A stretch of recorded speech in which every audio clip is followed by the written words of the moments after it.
gun violence remains the #1 cause of death for children in America. Absolutely. That stat comes from this letter that was put out by the New England Journal of Medicine, where they define children as persons 1 to 19 years of age. Calling an 18 and 19-year-old a child is like calling an AR-15 an assault rifle. Oh, wait, they do that already.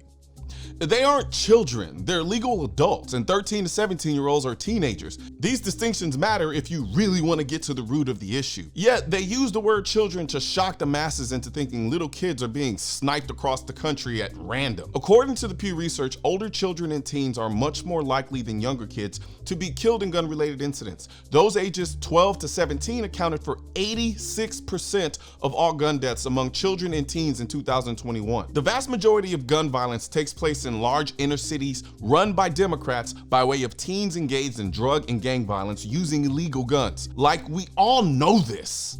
Whoa, calm down, Jamal. Don't pull out the 9.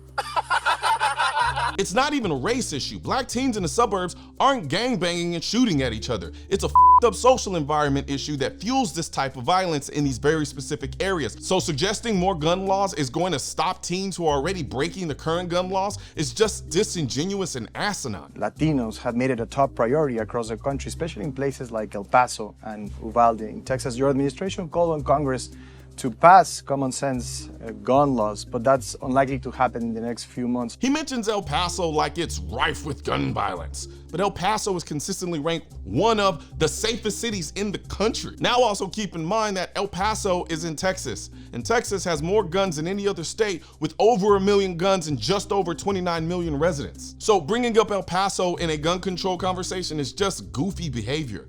They had one major mass shooting and now they're acting like El Paso is Southside Chicago. If you're reelected, would you consider taking further executive action on this issue? Absolutely. Look, I, along with Dianne Feinstein, passed the first limitation on assault weapons and the number of bullets that could be in a rifle. The idea anybody needs 100 rounds in a rifle and an AR-15. Man, please. If you asked Joe Biden to define what an assault weapon is, he'd say this. You got more questions, but I tell you, if you have a problem figuring out whether you're for me or Trump, and you ain't black. Joe Biden doesn't know what an assault weapon is because it's not a real term. It's made up. It's fake. It's fugazi. It's all a fugazi. You know what a fugazi is? Fugazi, it's fake. Joe Biden brags about helping pass the '94 assault weapon ban every chance he gets because it's the only meaningful thing he's done as a politician. Everything else he claims to have done have been lies. I think I probably have a much higher IQ than you do, I suspect. I went to law school on a full academic scholarship and in fact ended up in the top half of my class, and I'd be delighted to sit down and compare my IQ to yours. Here are the facts. He got a half scholarship and not a full one, and it was based on financial need, not in his great intellect. He also graduated 76th in a class of 85, not in the top half. All right, the next lie. It's undisputed that more people are stabbed to death than shot to death by an AR-15. It's undisputed that mass shootings are committed with handguns. So why are we still talking about this? Joe Biden is like that one uncle who keeps talking about how back in his day he was an all-star football player who got all the girls. Imagine bragging about passing a law that infringes on people's constitutional rights. That's not the flex you think it is, Brandon. No one wants to hear about your silly little assault weapon ban that proves to do nothing. Getting another assault weapon ban to pass is not going to be an easy thing for Joe to do if he's reelected, but the assault weapon ban in '94 wasn't supposed to happen either, and it did. And quite frankly, how many rounds I have in my magazine is none of Joe's business because his ass isn't gonna be there if I have to use those rounds to protect my life. I'm definitely not going to let someone who gives this type of advice on how to protect yourself tell me how many rounds I have in my gun. So Jill, if there's ever a problem, just walk out on the balcony here or walk out, put that double-barrel shotgun and fire 2 blasts outside the house. So, until he applies the same magazine limitations to his protective detail, how many rounds I have in my magazine is none of his concern. And even if he does do that, how many rounds I have in my magazine is none of his concern. And the idea that, and you know, his phrase on another context where there was a mass shooting, I think it was in El Paso, they said, what to do? I said, just get over it. Got to get over it. The idea we don't have background checks for anybody purchasing a weapon. The idea that we're going to be in a position where he says that he famously told NRA that don't worry, no one's going to touch your guns if I... This is an absolute lie. Background checks to purchase a firearm from a dealer have been required since the late 90s. It literally says it on the FBI government website that on November 30th, 1998, the NICS system, which was designed to immediately respond to background check inquiries for prospective firearm transferees, was activated. He does this shit all the time. He gets up in front of national television and he just lets the lies fly.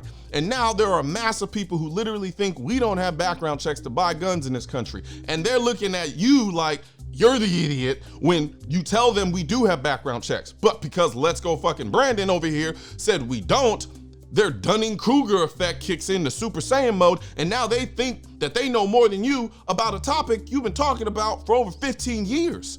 This is just irresponsible. From the very beginning, I used to teach the Second Amendment in law school. From the very beginning, there were limitations. You couldn't own a cannon. He just won't stop lying.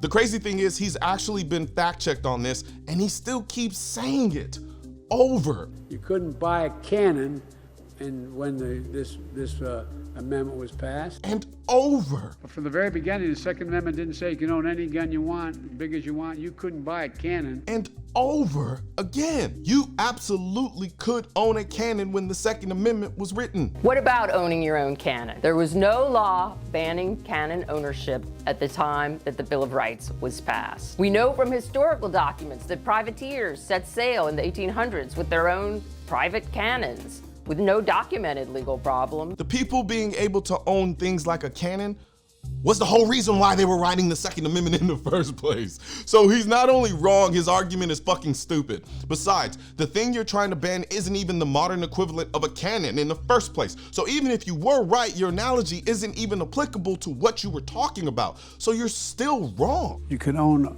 a rifle, a gun, but there were certain things you couldn't do.